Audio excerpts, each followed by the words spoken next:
찬양 하나님께서 기뻐 받으실 줄로 믿습니다. 할렐루야. 오늘도 하나님 주시는 말씀의 은혜가 우리 사랑하는 성도들의 심령 가운데 가득하기를 주님의 이름으로 축복합니다.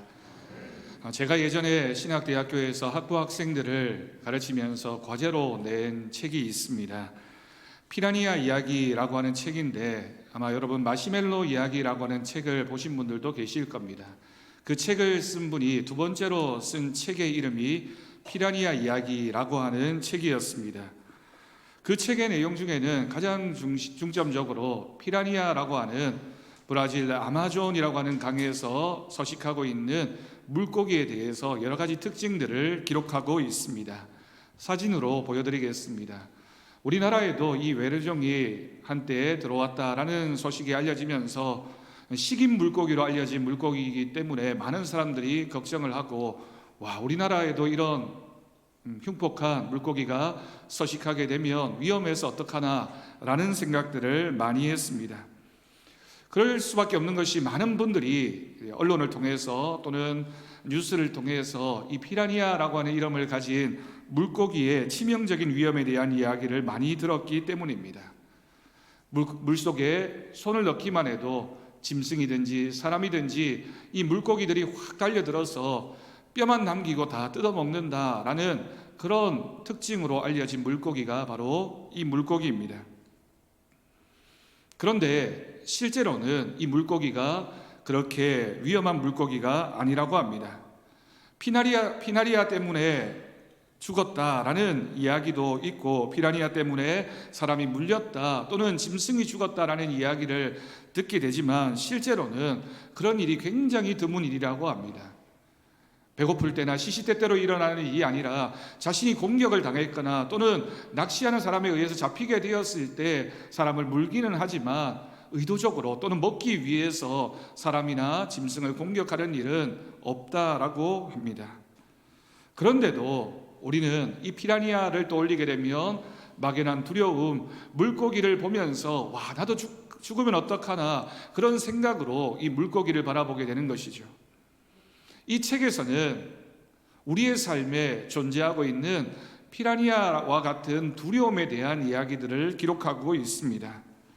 피라니아의 이야기를 듣고 막연한 두려움으로 피라니아가 무서워서 바다나 강에 가지 못하듯이 우리의 삶에서 우리가 생각하는 두려움, 그런 두려운 존재를 떠올리게 되면 우리가 해야만 하는 일, 도전해야 하는 일들을 하지 못하게 되는 일들이 바로 이 막연한 두려움 때문에 생겨나는 것이다라고 이 책은 진단합니다. 결국 우리의 마음속에는 누구나 할 것 없이 사실은 작든 크든 이런 막연한 두려움이 있습니다. 혹시라도라는 그런 두려움이 우리를 걱정으로 내몰게 되고 그렇게 되다 보면 결국에는 그 두려움 때문에 우리가 살아가는 일에 많은 방해를 받게 됩니다. 이 물고기는 인간에게 있는 치명적인 위험을 상징합니다. 이 잠재되어져 있는 이 두려움, 이 위험을 극복해야지만 우리가 앞으로 나아갈 수 있습니다. 사람은 꼭 해야 하는 일이 있고 목표로 삼고 가야 하는 길이 있는데 두려움 때문에 그 길을 가지 못하게 되는 문제가 있다라고 하는 것이죠. 결국에는 이 두려움을 극복해야지만 인간은 행복해질 수 있습니다.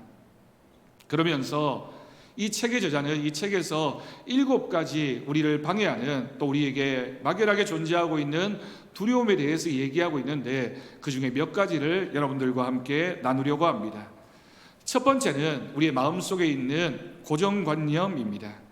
그럼 고정관념이 무엇입니까? 내 능력이나 내 처지와 관련해서 가지고 있는 막연한 생각들이죠.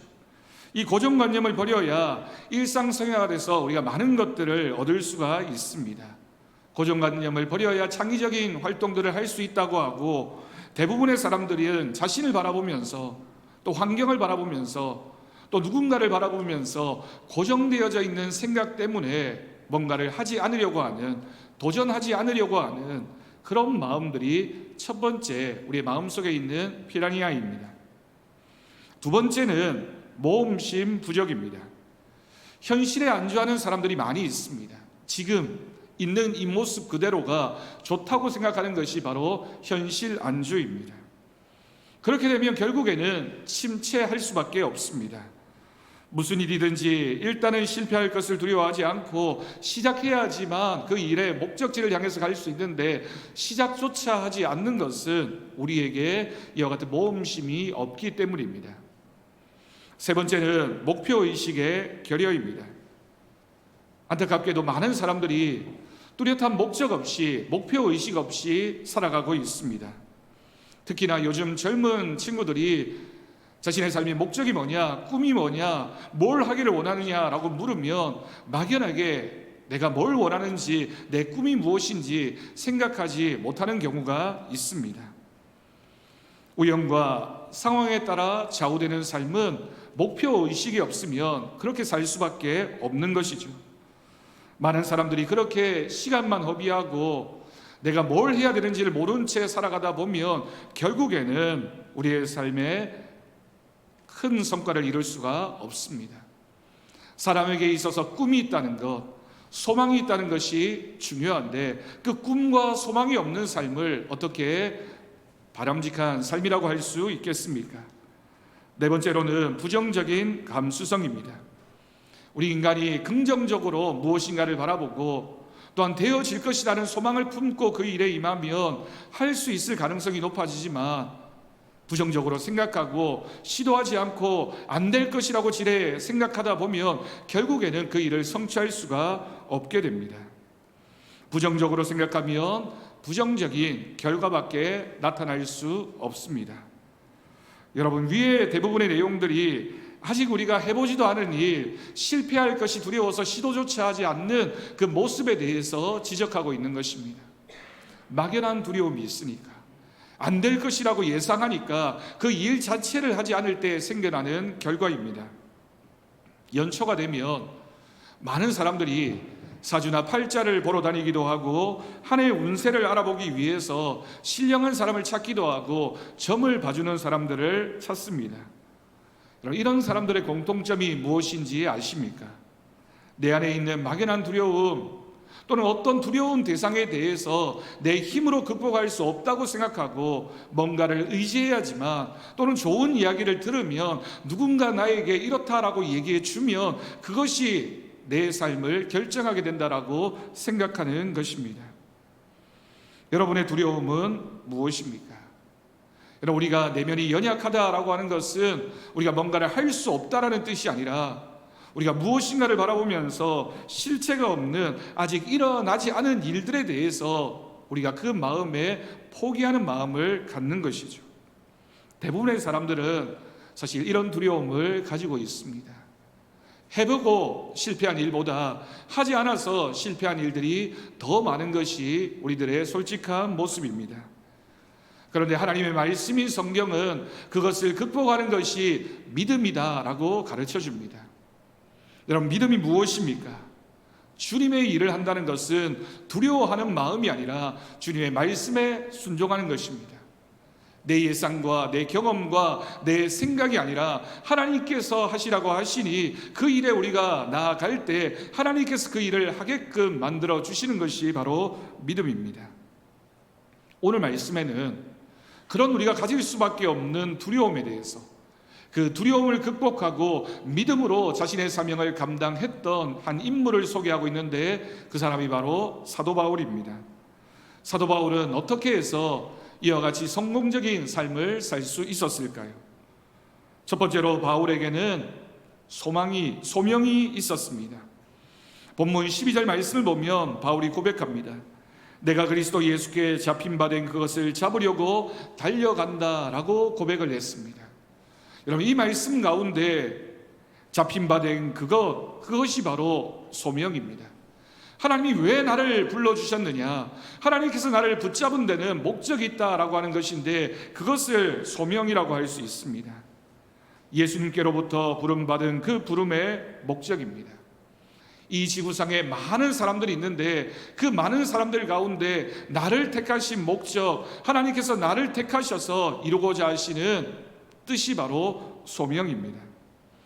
여러분, 지금 세계 인구가 80억 명이라고 하는데 그 80억이라는 인구 가운데 나같이 생긴 사람은 나 혼자밖에 없습니다. 하나님께서 나에게 이처럼 생김새와 역할과 성격과 은사와 개성과 소명을 단 하나로 주신 이유는 하나님께서 우리에게 주신 인생의 목적이 분명히 존재하기 때문입니다. 다른 사람이 누구나 할 수 있는 일이 아니라, 누구나 꿈꿀 수 있는 일이 아니라, 누구에게나 맡겨도 되는 일이 아니라 하나님께서 나에게만 주신 일, 나에게만 주신 것, 그것이 바로 소명입니다. 빌립보서 2장 13절 말씀에서 이렇게 고백하고 있습니다. 너희 안에서 행하시는 이는 하나님이시니 자기의 기쁘신 뜻을 위하여 너희에게 소원을 두고 행하게 하신다라고 고백합니다. 여러분, 이 말씀을 자세히 보십시오. 자기의 하나님의 기쁘신 뜻을 위하여 하나님께서 우리에게 소원을 두고 행하고 계신다라고 기록하고 있습니다. 하나님이 우리에게 주신 기쁘신 뜻, 하나님께서 우리를 향하여 품으신 소원, 그것이 바로 우리에게 주어진 소명입니다. 그러므로 하나님은 우리에게 그 소원을 주셨고 소명을 주셔서 그것을 이루기를 원하십니다. 그러므로 우리는 내가 잘 할 수 있는 것, 내가 밤을 새워서라도 하면 신이 나는 것, 남들보다 잘 할 수 있는 것, 그것을 우리는 발견해내고 그것을 우리의 일로 삼을 때 그것이 나의 소명이 됩니다. 우리는 각자에게 주신 재능과 적성을 따라 살아가야 합니다. 우리는 그것을 가리켜서 성경 말씀 그대로 달란트라고 표현합니다. 저는 증명사진을 찍을 때 참 어려움이 있습니다. 표정을 좀 온화하게 부드럽게 웃으면서 찍고 싶은데 그런 표정을 찍기가 참 어려워서 사진을 찍고 나면 참 후회를 많이 합니다.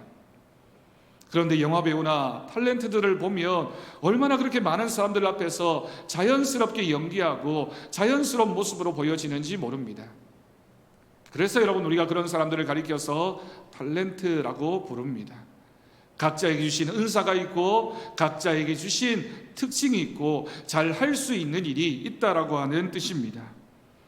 이 세상에서 태어나면서 하나님께서 우리 각자에게 주신 너에게 꼭 필요한 것, 네가 감당해야 하는 것, 하나님께서 우리에게 살면서 이루어야 할 하나의 것들을 주셨는데 그것이 바로 소명입니다.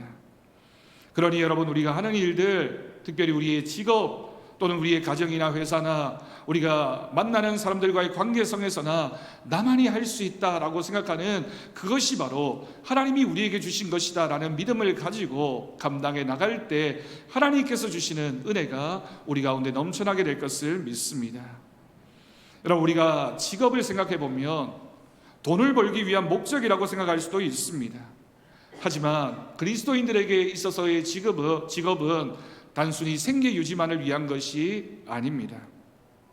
내 만족만을 위한 것도 아니고 남에게 인정받기만을 위한 것이 아니라 하나님께서 나에게 주신 것이다, 하나님이 이 일을 나에게 주셨다라고 믿음으로 고백하는 것, 그래서 그것을 직업 소명설이라고 부릅니다. 우리가 하는 모든 일들은 주님을 위해 주님의 부르심을 받은 일들입니다. 교회 안에서도 우리가 목사로, 장로로, 권사로, 집사로, 성도로, 교사로, 찬양대원으로 각자에게 주신 직분과 사명을 따라서 충성으로 감당해 나갈 때 그것이 하나님께서 주신 것이다 라는 믿음의 고백으로 우리가 그 일을 생각하고 감당해내는 것이죠. 기업하는 사람들은 기업하는 일에 매진해야 합니다. 그래야 그 기업이 끊임없이 전진하고 발전하고 성장하는 것입니다. 그 일을 통하여 내가 잘 먹고 잘 사는 것이 아니라 내 회사에 속한 사람들에게 유익을 주고 이 사회에 내가 감당해야 될 그 일의 역할들을 잘 감당해 나가는 것, 하나님께서 그 사람과 그 기업에 주신 역할이며 소망입니다. 어느 큰 은행이 오랫동안 많은 회사들을 상대하면서 망하는 회사들의 특징이 있구나라는 것을 알아내고는 그것을 발표한 적이 있었습니다.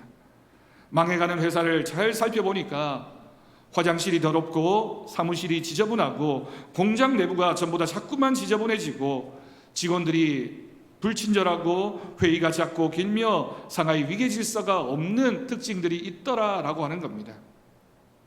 여러분, 이런 일들은 그냥 보기에는 굉장히 작은 일입니다. 무심코 넘어갈 수 있는 일이고 뭐 그것 때문에 회사가 어떻게 되나라고 생각할 수 있지만 작은 것에 얼마나 그 일이 중요하다라는 것을 알고 작은 것에 충성하기 시작하면 그것이 전체의 일을 결정하게 됩니다. 사도 바울은 다메섹에서부터 예수님께로부터 부름을 받았고 소명을 받았습니다. 그리고 자신은 이방인의 사도가 되었다라고 하는 정확한 소명의식이 있었습니다. 예수님의 제자들이 많이 있고 복음을 전하는 사람들이 많이 있지만 하나님께서 나를 부르신 데는 나에게 주어진 소명이 있다, 나에게 주신 사명이 있다라고 그가 고백했던 것이죠.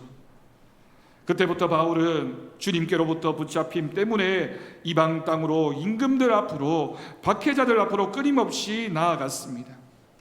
그리고 자신이 만났던 부활하신 예수님을 전했고 복음을 전했고 기도했고 설명했고 간증했습니다. 그래서 바울은 늘 고백했습니다. 나는 그 부름의 상을 향하여 달려가고 있다. 여러분, 우리가 세상 일도 교회 일도 목적을 정확히 알고 하나님이 왜 나에게 이 일을 주셨는가, 이 직분을 주셨는가를 알고 그 일을 감당할 때 우리가 하나님 앞에 쓰임받는 귀한 일꾼이 될 줄로 믿습니다. 두 번째로 바울에게는 열정이 있었습니다. 오늘 본문 13절 말씀을 보면 나는 뒤에 있는 것은 잊어버리고 앞에 있는 것을 잡으려고 쫓아간다 라고 고백했습니다. 그리고 14절의 상반절에서 나는 표대를 향하여 달려간다 라고 고백했습니다. 여러분, 이 두 가지 표현들이 다 공통적으로 바울의 삶의 목표가 분명했음을 보여줍니다. 이 삶의 목표를 통틀어서 바울은 표대라고 고백을 했습니다. 목표, 지점, 골이라고 표현했던 것입니다. 그 표대를 향하여 쫓아간다라고 했습니다. 달려간다고 했습니다. 우리가 어떤 일을 하든지 속도보다 방향이 중요하다라고 하는 것은 그 방향, 그 목적지가 무엇인지를 알고 열심을 품고 달려가는 것이 얼마나 중요한지를 우리에게 알려줍니다. 하나님께서 나를 부르신 소명이 있고 내게 주신 사명이 있다면 우리는 그것을 위해, 그것을 향해서 달려가야 합니다. 쫓아간다라고 표현되어진 이 말은 원래 사냥개가 토끼를 쫓아가는 그 모습을 이렇게 표현을 했습니다. 사냥개가 목표인 그 토끼를 잡기 위해서 그것만 바라보고 쫓아가는 그 모습이 바로 내가 표대를 향하여 쫓아간다라고 표현했을 때의 그 모습입니다. 여러분, 경주마들이 경주하는 모습을 보셨을 겁니다. 그렇게 잘 달리는 말들에게 눈 옆에다가 가림막을 세워놓고는 앞만 보고 달리라고, 그 목적을 향해 달려가라고, 그래야지만 목적지에 다다를 수 있다라고 그렇게 붙여놓았습니다. 여러분, 우리는 목적이 있는 인생입니다. 하나님이 우리에게 맡겨주신 소명이 있으므로 우리는 그 목적을 이루기 위한 열정이 있어야 합니다.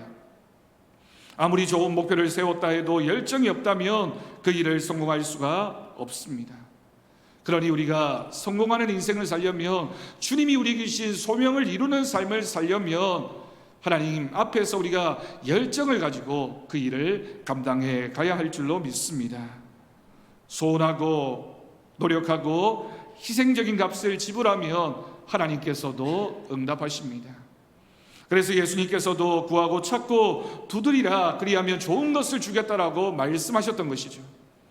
여러분, 구하고 두드리고 찾는다라고 하는 것은 우리가 무슨 일을 하든지 하나님 앞에서 열정적으로 우리의 삶을 살아가는 것을 말합니다. 그럴 때 하나님께서 우리에게 좋은 것을 주실 줄로 믿습니다.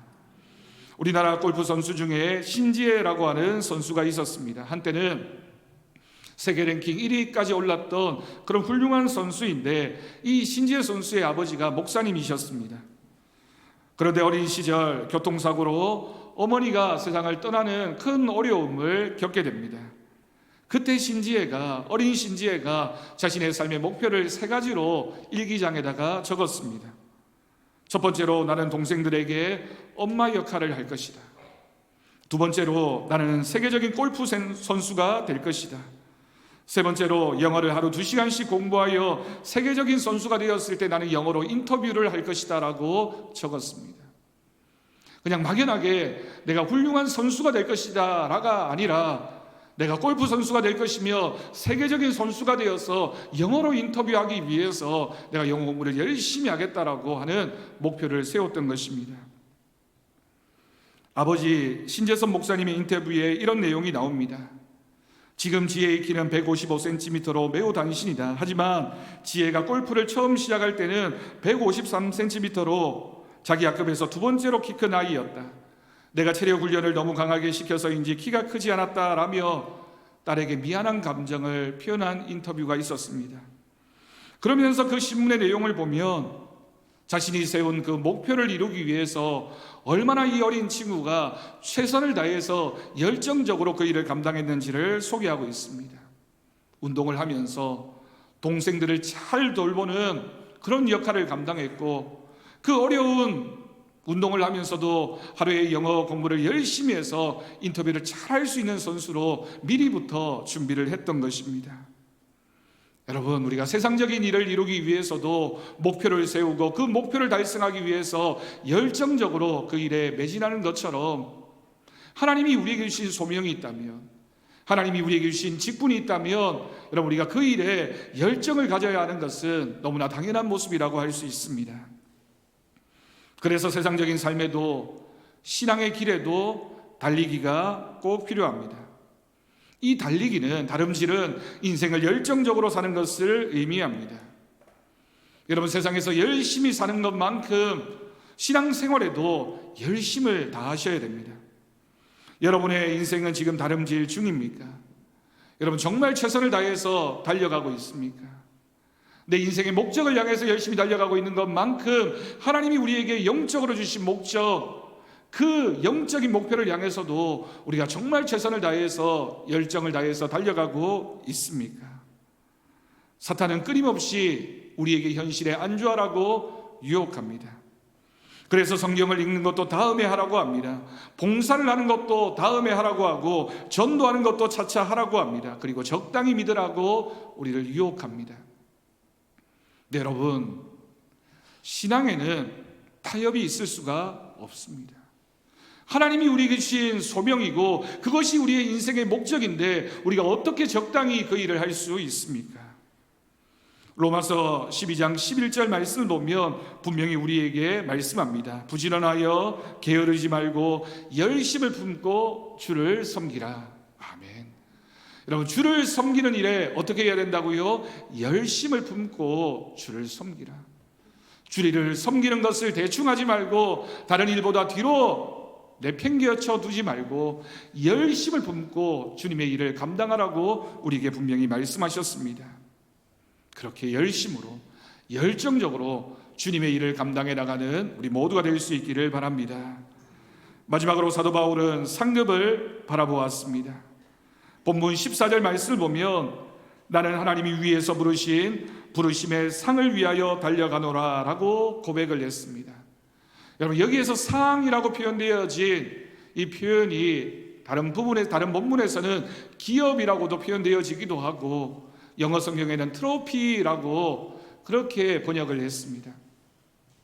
우리가 목적지를 향해서 그 부름의 상을 향해서 들어가게 되면 하나님께서 우리에게 주시는 트로피가 있다라고 하는 뜻입니다. 여러분, 월드컵 경기에서 결승전에서 최종적으로 이기고 나면 상을 줍니다. 얼마나 큰 트로피를 들고 온 선수들이 함께 기뻐하는 모습을 아마 여러분들이 보셨을 겁니다. 상은 참 좋은 것입니다. 여러분, 상이라고 하면 생각나는 것이 없습니까?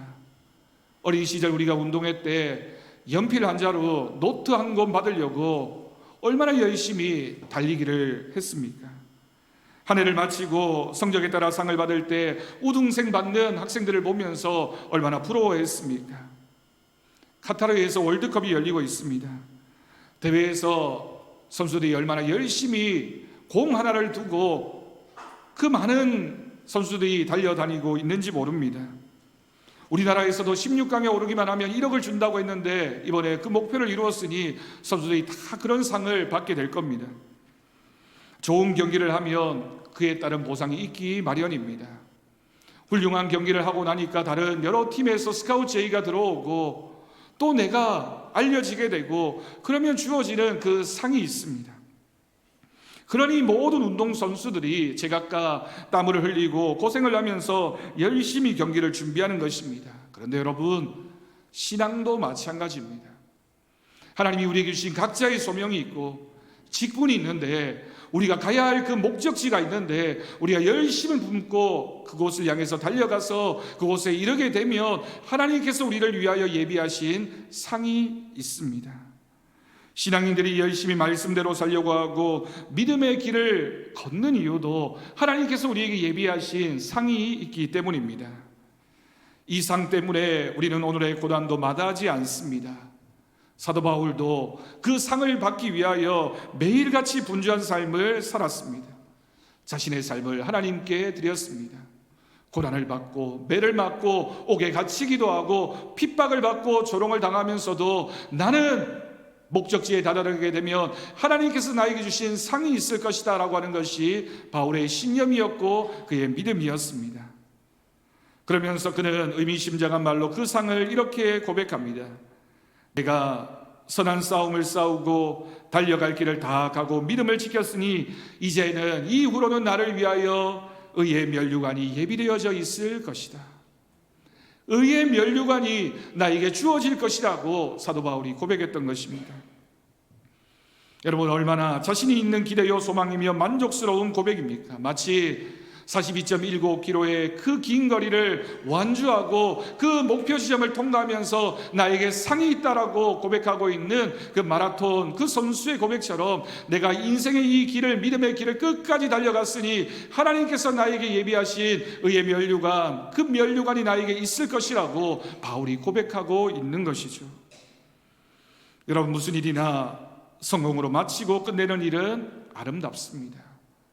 우리가 인생을 살면서 우리가 이루는 목표도 있고 이루지 못하는 목표들도 분명히 있을 수 있습니다. 그러나 믿음에 있어서, 우리 하나님을 향한 신앙에 있어서 하나님께서 우리에게 주신 목적, 그 목적을 이루는 삶을 살아내는 것, 하나님이 우리에게 허락하신 그 면류관을 받는 삶을 살아가는 것, 그것이 바로 하나님이 우리를 부르신 이유입니다. 이것이 성공적인 인생입니다.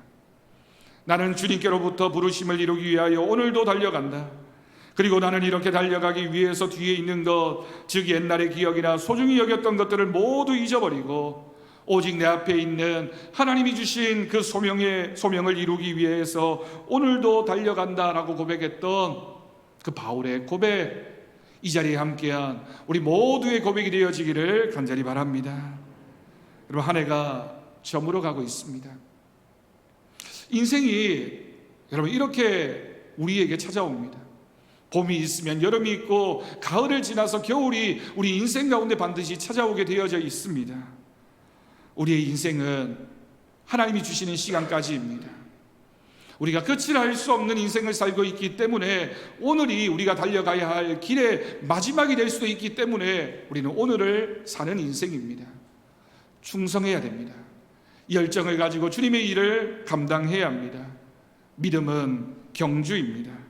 하루를 살아도 주님이 기뻐하시는 일을 하며 최선을 다해 사는 것, 그럴 때 우리는 뒤를 돌아보지 않고 낙심하거나 실망하지 않고 두려움이 없이 하나님이 기뻐하시는 그 일을 충성으로 감당하게 될 것입니다. 여러분, 우리는 지금도 달리고 있습니다. 오늘도 그 다름질의 한가운데에 서서 주님이 우리에게 말씀하시고 주님이 우리의 손을 붙잡고 열심을 품고 달려가라고 말씀하심에 순종하는 그 믿음으로 오늘을 살아갈 수 있기를 바랍니다. 2022년을 지나 우리가 새해를 바라보면서 하나님이 우리에게 주신 인생의 목적지가 어디까지인지 우리는 알 수 없지만, 그러나 우리는 그 마지막까지 최선을 다해서 주님이 우리에게 주신 소명을 이루어가는 삶, 그 목적을 향해서 달려가는 삶, 열정적으로 그 일을 감당해 나가는 은혜, 그 모습이 우리 가운데 있기를 주님의 이름으로 간절히 축원합니다. 기도하겠습니다. 하나님 아버지, 감사합니다. 하나님, 우리가 인생의 길 위에, 믿음의 길 위에 지금도 달리고 있습니다. 우리에게 두려움이 있고 걱정과 염려가 있고 세상에서 우리를 발목 잡는 것이 있지만, 그러나 하나님, 우리가 그것을 바라보지 않고 나태하고 안일하지 않고 주님 주신 그 직분과 목적지를 향해서 열심을 품고 달려가게 하여 주옵소서. 하나님, 한 해를 마무리하면서 또한 새로운 새해를 주신 주님을 소망하면서 우리가 의의 면류관, 생명의 면류관을 바라보게 하시고 주님 주신 꿈을 향해서 온 교회가, 온 성도들이 한 마음으로 귀한 믿음의 고백으로 달려가게 하여 주옵소서. 감사드리옵고 예수님의 이름으로 기도드립니다. 아멘. 우리 감사 찬송